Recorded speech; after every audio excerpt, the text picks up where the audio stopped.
Greetings and welcome to another episode of Neural Network Arena, where algorithms duke it out and only the fittest survive. Today we're upgrading the Simpletron to do regression, a crucial tool in everyone's machine learning toolkit. Binary classification, which we've explored before, predicts one of two choices. They'll pay the loan, they won't pay the loan. In contrast, regression allows us to make a precise prediction on a continuous scale. For example, the probability that they'd pay the loan between 0 and 1. In today's showdown, we're going to bring back the champions from Bias Is It for the Birds because, spoiler alert, Bias is about to take center stage. In the left corner, we have Hayabusa. Just like the legendary bike with all the bells and whistles, this model will include a bias parameter. In the right corner, meet Blackbird, a sleek and powerful model, but without the bias boost. Will Hayabusa's extra bias give it the horsepower to outpace Blackbird, or will Blackbird prove that sometimes less is more? Let's rev those engines and find out. I'm Simpleton, your host and guide through the neural network arena, where we learn and compare neural network techniques. Let's take a quick tour. The Simpletron we'll begin with. It's the simplest neural network around. You might wonder, why simple? Well, simplicity lets us focus on the fundamentals.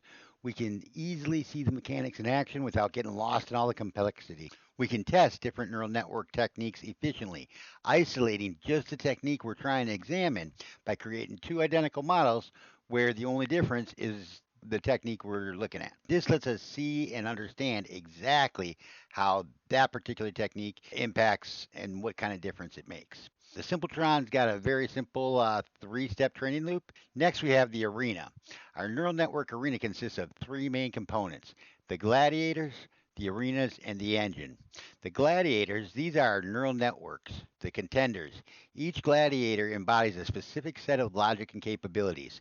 Simpletron is the original.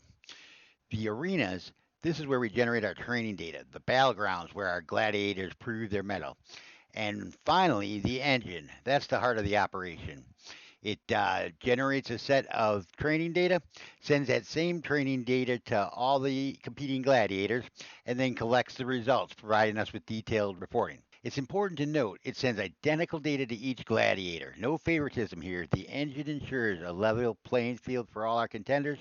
And again, that allows us to see exactly what the impact is of whatever we do have different. Before we dive into the exciting world of regression, I've got some updates. While I was tinkering with the models to get this ready, I noticed a few things. Number one, regression and binary decision don't play well together. Two, our old Simpletron template was violating the dry principle.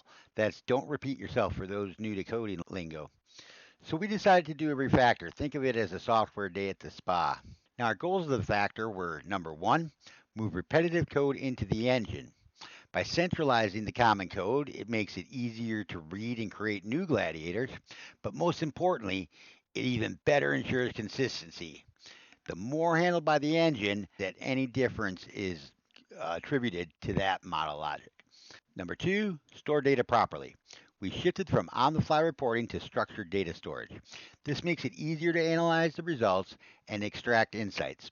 And down the road, it could maybe lead to some really cool stuff like drawing them out and watching them move frame by frame in real time, backing them up, things like that. Might be very interesting. And then goal number three was we wanted to harmonize regression and binary decision models. We wanted them to live together in harmony. But the way things stood, it was like Angus of AC/DC jamming out with a barbershop quartet. Both amazing by themselves, but not good together. Most of the changes were in the engine, but it improved the template in two places. This is the original Gladiator. It moved the top two functions, train and run an epoch, into the engine. So now there's a single copy of them rather than needing to repeat them in every single Gladiator. Again, that ensures consistency, as well as speed and ease of use when you're making models.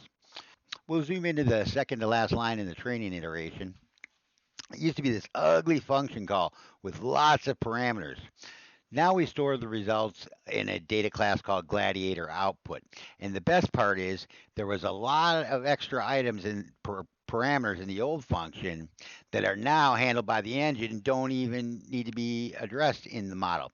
So again, that eliminated repetitive code in every single model. Now it's handling it just once in the engine. So that's much better. So let's get to regression. Regression predicts things. For example, the most amount of coffee I'm going to need to survive Monday morning. It's an infinite spectrum. Better yet, think of it in terms of pizza. Binary decision is, do you want pizza? Yes or no. Regression is, on a scale of 1 to 100, how much do you want pizza? Or it could be, how much pizza do you want? And spoiler alert, if you're asking a programmer, it's always 100. Just slide the pizza under the door and run. On this slide, we compare classification and regression by looking at examples that ask pretty much the same question, but one from the perspective of classification and the other from the perspective of regression. With the classification, we're asking what group is it in? Is it the red dot or the blue dots? We got these red dots here and these blue dots here, and whenever we get a new one, which one does it end up in? That's classification. Regression, on the other hand, is where is it on the line? An input of x of 4 returns, you can see an output y of 2. And that's how they make the regression calculation. So let's get to the examples. So you could have, from classification perspective, is it spam or is it not spam? From a regression perspective, what's the probability that it's spam? For classification, you would have sick or not sick. From regression, it could be severity of the illness. Classification, rain versus shine. Regression, how many inches of rain. And we don't have to go through all these, but don't miss the last most important one. Classification, on time and late.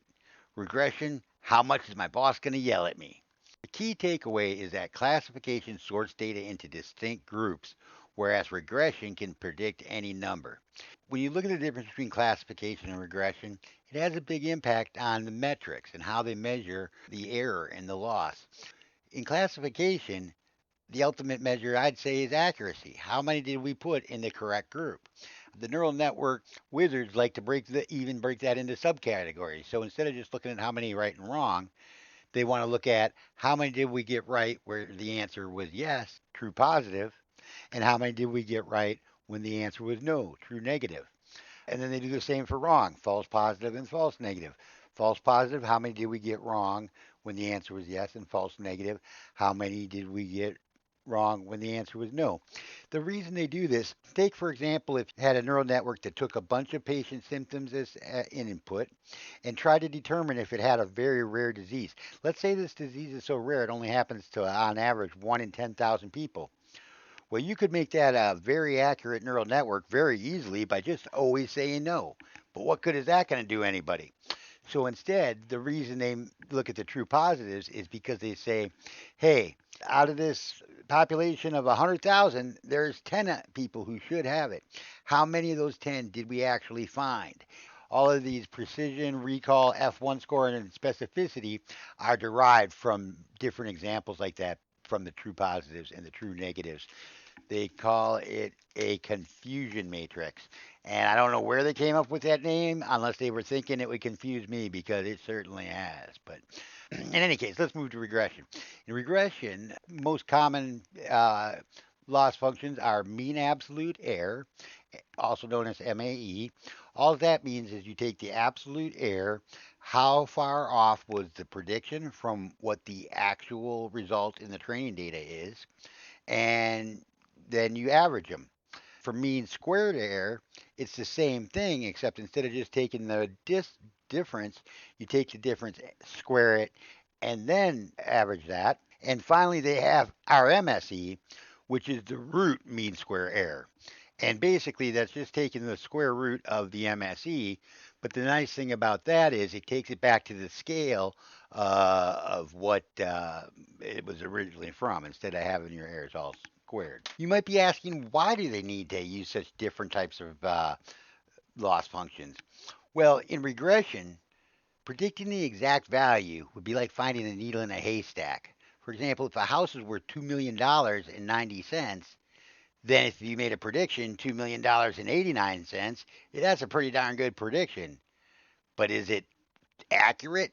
It's technically not the same. And that's why the experts prefer MAE and MSE over accuracy for regression. But hey, rules are made to be bent a little, right? So I devise an accuracy measure for regression. If we're within 0.5% of the target, we're going to call it correct. And not for nothing, but when I ran this idea by the normally very polite ChatGPT, it said it was like mixing horseshoes, hand grenades, and nuclear bombs. But I'm a big believer in the more clues, the better. So those neural network aficionados don't need to read it if they don't want to. Now let's take a look at how we're going to change our training data for regression. Previously, we generated a credit score between 1 and 100 and then predicted whether a loan would be repaid using that as the percent chance, yes or no. To ease into regression, we're going to keep the credit scores, but instead of repayment prediction of yes and no, where there's two possibilities, we're going to predict the probability of the loan being paid. One of the infinite values is 0 to 1. In binary decision, we're asking, will the loan be repaid? Yes, no. And in regression, we're asking, what's the likelihood the loan will be repaid? It's a subtle but significant shift.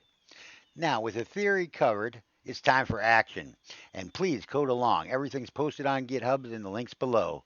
And I double dog dare you to create your own gladiators, especially if you're going to create them more accurate than mine. I'd love to see it. Here's our game plan for the live coding session. We're going to modify the Simpletron template from binary decision to regression. And that alone will make it the Blackbird. And I got some great news. This Simpletron gets even simpler. We're not actually going to have to add anything. We're just going to take something out. Mission accomplished. Okay, now with all that theory out of the way, we can get to the fun part, the live coding. So let's start by making sure everything's working. I think it should be.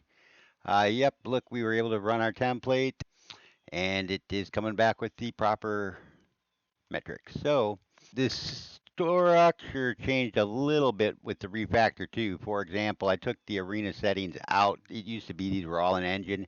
Now this way you got the settings all in one place and that's it. You can set the epochs to run, default weights, etc. Here. Then what do we want to see as far as reporting goes here?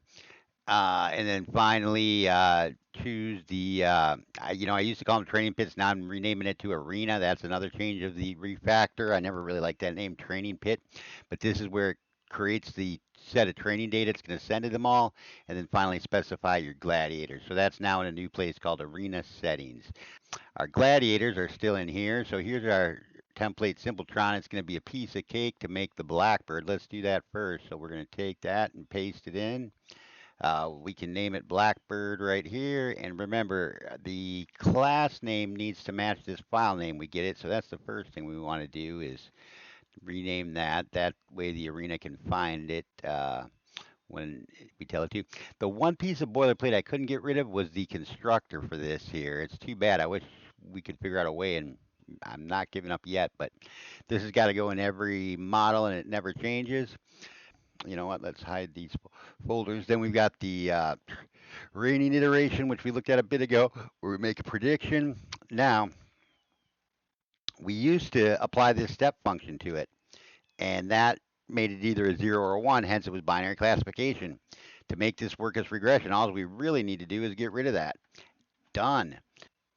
Yep, I think that's all we need to do for this, for the Blackbird. So let's go back to this arena settings. Let's change our training pit to be credit score regression.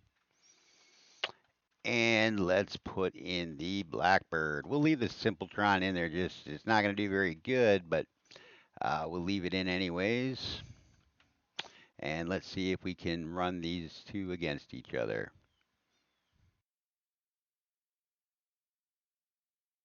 Yep, we surely did, and as expected, the the binary decision didn't do very good, but the Blackbird, wow, only 61%. That's not that great either. Let's see, let's run it again and see if we get equally bad. That seems lower than what I was getting when I was doing testing. Wonder why. All right, so no problem. Let's go ahead and make the Hayabusa now. So we'll copy the Blackbird, paste that in. Hayabusa. This one we're going to add a bias component to it. So maybe that bias component will make the difference in the accuracy. So just like before, the first thing we always have to do is make sure that our class name matches the file name. That way the engine can find it without needing any import statements. And then in the constructor here, we're going to add the bias component. And now that I think about it, maybe that's a reason we can't completely get rid of this constructor. I'd still like to get rid of having to pass all these arguments through, though, because this line is boilerplate, never changes. And so we're going to say self. And that self, by the way, just refers to the instance of this Hayabusa class. It's kind of unique to Python that you actually have to call that out. In most languages, I think it's assumed, and I don't know why they don't assume that in Python, but they don't. We're going to start with an initial value of 0, but this initial value ends up being pretty important, and at least in one approach we're going to see. So then when we go down to make our prediction, we're going to add that bias component here to the prediction. The weight changes the slope of the line typically. So when you change the weight, it adjusts the line like this. The bias, on the other hand, moves the entire line up and down, essentially adjusting the y-intercept. So that's what the impact of the bias is, and that's why it's added instead of multiplied like the weight is. So in any case, we're going to add the bias here, self.bias added to the prediction. And then, to be honest, that's kind of the only change up here.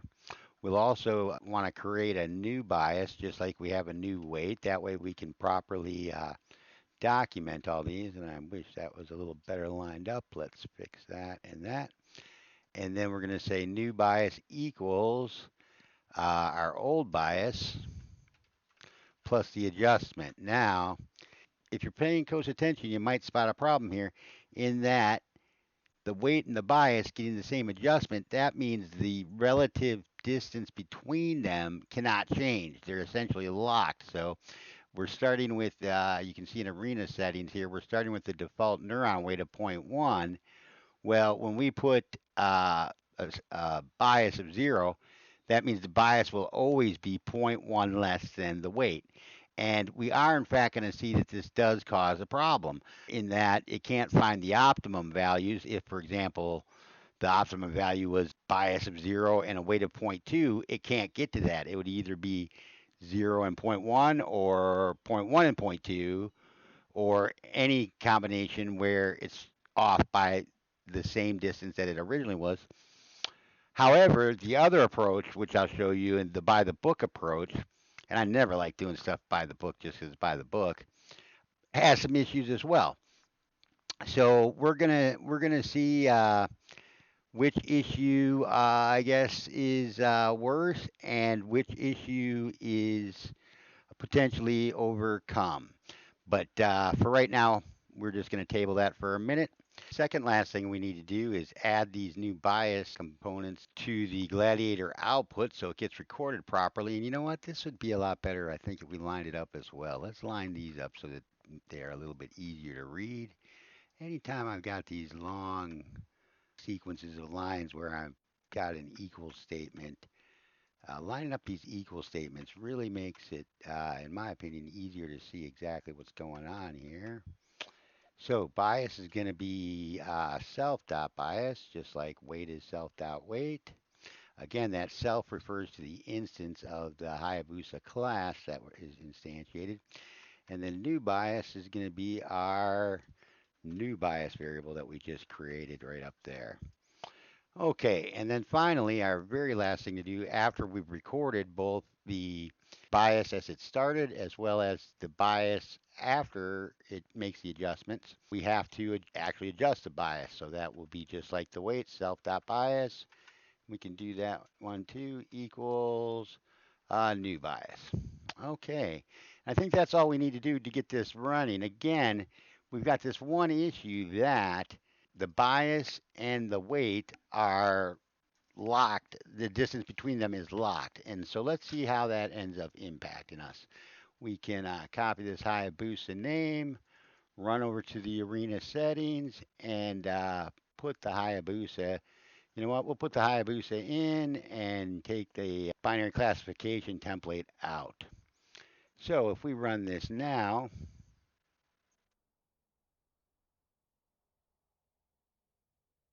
This accuracy is not as high as this. The corresponding total error as well, which is the preferred metric for regression, also better on the Blackbird. And again, I think that comes back to how we initially set this. Let's see what happens if we make this zero point 0.5. Does that go up or does that go down? Oh, it gets much worse. Zero point 0.1. Let's just experiment a bit here. Oh, look at that. That puts this thing ahead. Look at that. Well, they both kind of improved there, so maybe that was just a difference in the data. Really, here's the best approach when we're doing something like this. What we can do is we can go to the arena settings, print out the training data. Let's go ahead and run it one more time. Now, okay, so now look at this. It's way off. Let's go with one that's a little closer to begin with. All right, I like that. And so here's our test data. We're going to copy that and we're going to go into an arena called manual. Right now we're running the credit score regression. Instead, which is set down here in arena settings. We say right here, credit score regression. These both run, but since this one runs second, that's what's actually used. We could remark this out. It doesn't really make a difference, but might be a little more readable. But actually, what we want to do is change it to the manual one and go into our manual one. And in here, you can see we've been doing some. We'll just get rid of those old ones and say return and paste in this data here. So now you can see, unlike before, since it's generating randomly and we've got a little bit of variation in here, we're running 500 as our training set size.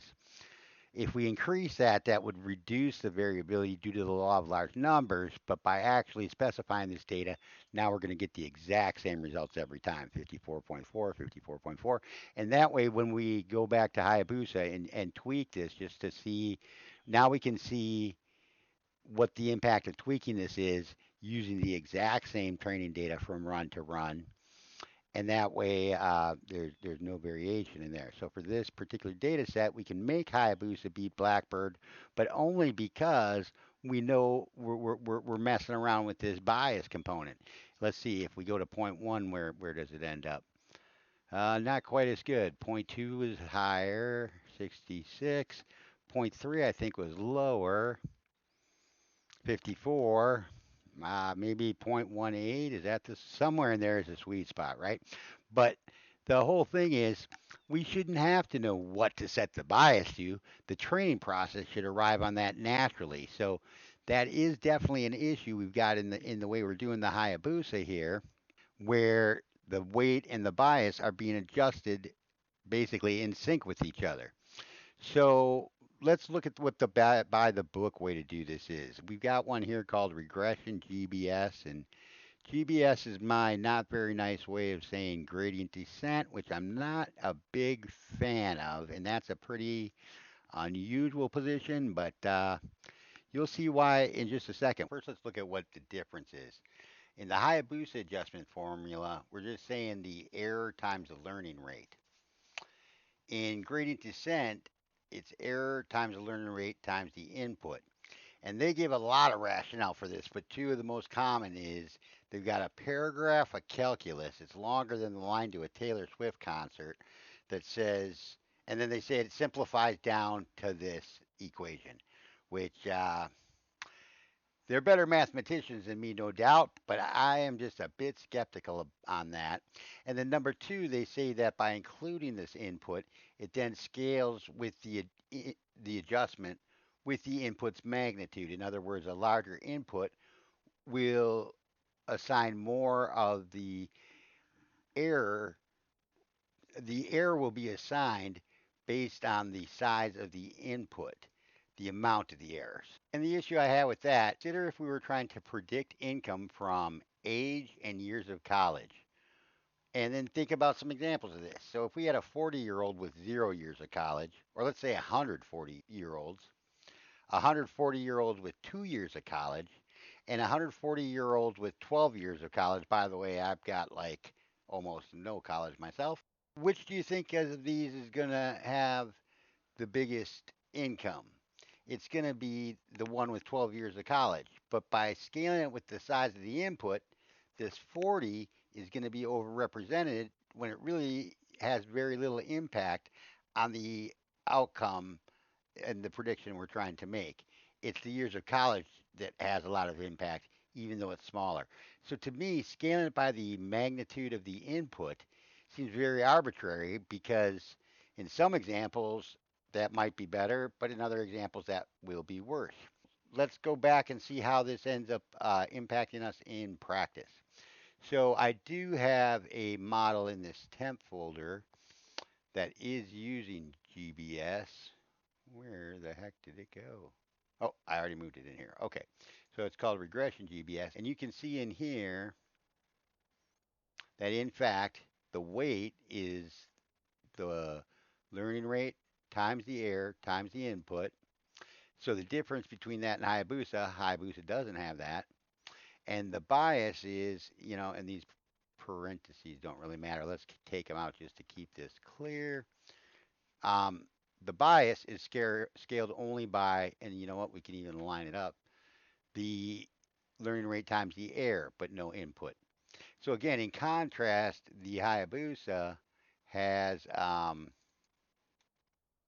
close that. The Hayabusa has this single adjustment, only the error and the learning rate, and it applies them to both. So, in my opinion, there's problems in both approaches here.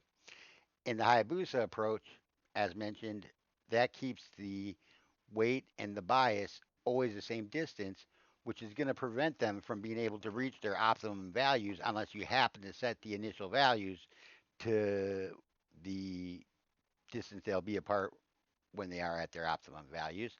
And that doesn't make sense. That's the whole purpose of training it. You don't know what these things are ahead of time. But we've also got issues with gradient descent. So let's see in practice here how these two end up doing. So we'll add in regression, GBS.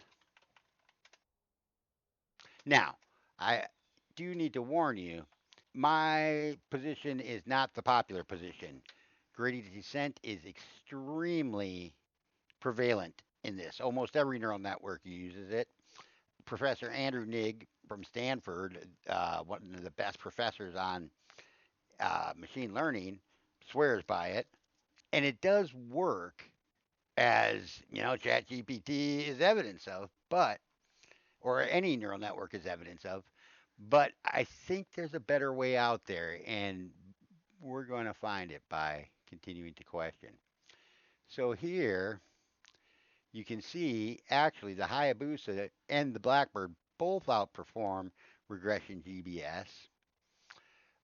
But again, that's only because we tweaked that Hayabusa weight. We could change that Hayabusa weight to something not so good, and the initial bias, and then it would not, it would underperform. So that's obviously untenable. But the fact that it does, if that is correct, it is better. To me, indicates that there is a better approach out there, and by gosh, we're gonna find it.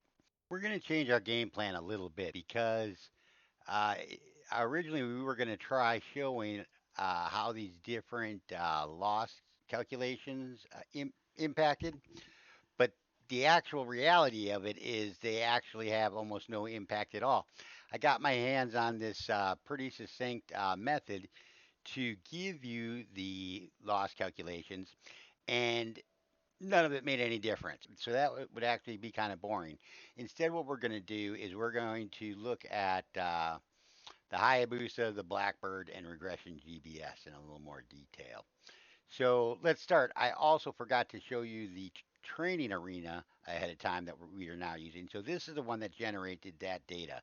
Essentially, just like before, where we randomly generated a credit score between 0 and 100, and then use that to determine if it was either 0 not repaid or 1 repaid.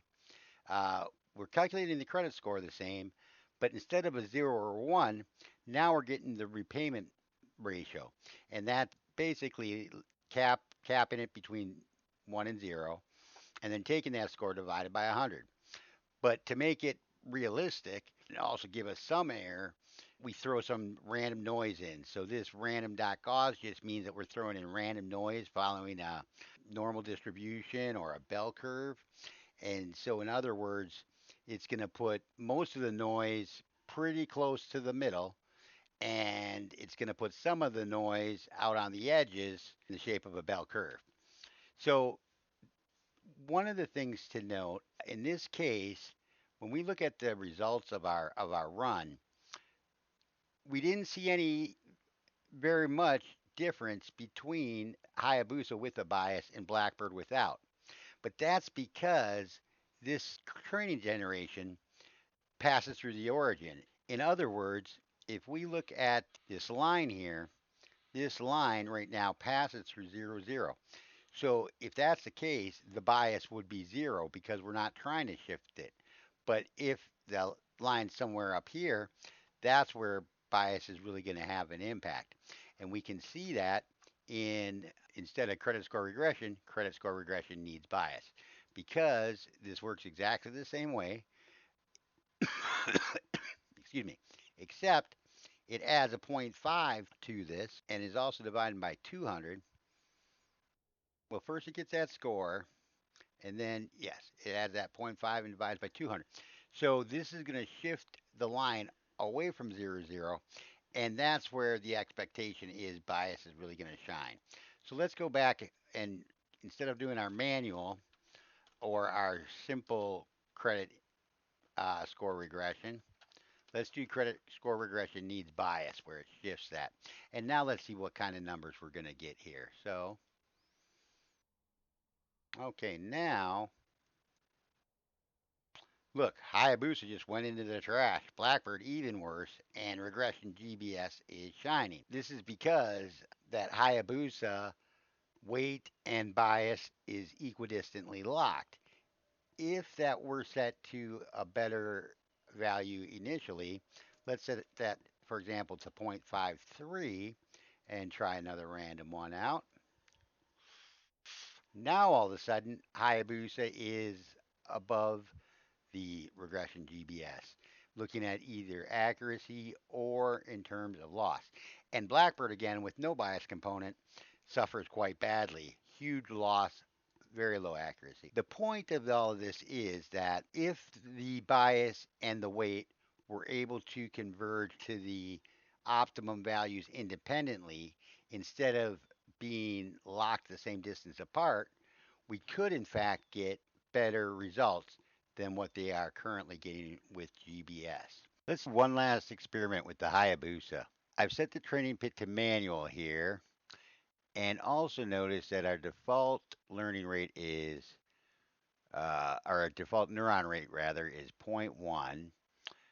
So now if we go to the Hayabusa, remember the issue here is that the weight and the bias get adjusted the same amount, so they'll always be the same distance between each other. So let's go ahead, and we don't have to do it, but just to make sure everything's working properly, let's set the initial weight value right here as well. And we shouldn't see any change in these results, at least for any of them really, assuming I set that weight correctly. And let's see, so 84.4, that's still the same. And let's jack it up just to make sure that this in fact does have, takes effect. It does. Okay, so the problem, what we're about to show is that the Hayabusa will converge to the optimum values with the constraint that the bias and the weight are always 0.52 apart. And to demonstrate that, we'll add the same number to the left of the decimal sign for each of them and watch it not change. So look, we could put a 1 in front of these both, and my expectation is 84.4 is what we're going to get again. All right, let's go a little crazy and put 111. Now notice that took 7 epochs to converge. Took one more epoch for that extra 100, but still same thing. Let's go 111,000, right? This. Now will we see a difference here? Nope, no difference here. What if we put in like four more of these? I better copy that just to make sure I get it exactly right.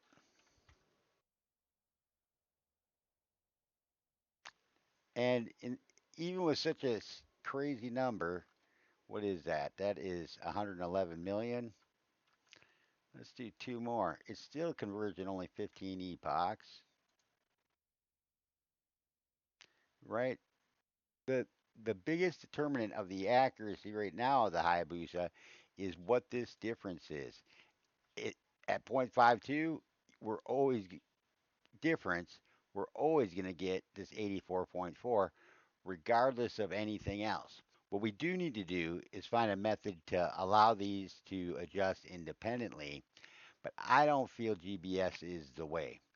So, with that in mind, let's call a winner. In today's neural network showdown, the winner is Hayabusa. Bias has proven to be critical in regression.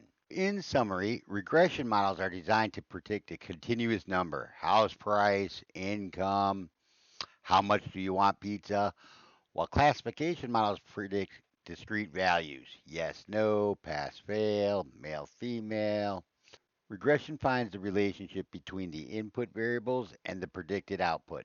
It answers the question, what value should we expect from this input? In simple linear regression, we find the line of best fit, often using MSE, although we didn't see any impact from that.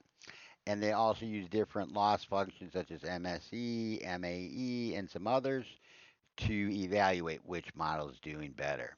So, thanks so much for watching. Coming up next time, we've got the rock stars of machine learning: how activation functions shred neural networks. We'll discuss when and why to use which activation function, how the activation functions work, why you need activation functions in the first place, and it should be a great episode. I've got some great cyborg versions of some rock stars to share with you there. And please share your thoughts. Do you disagree with me about GBS? I'd love to know why. It sure, despite being prevalent, it sure doesn't seem that awesome to me. If you think I'm full of baloney, tell me. Most of the time I am. And if you enjoyed this video, please, please, please subscribe. Thank you so much for watching. Peace.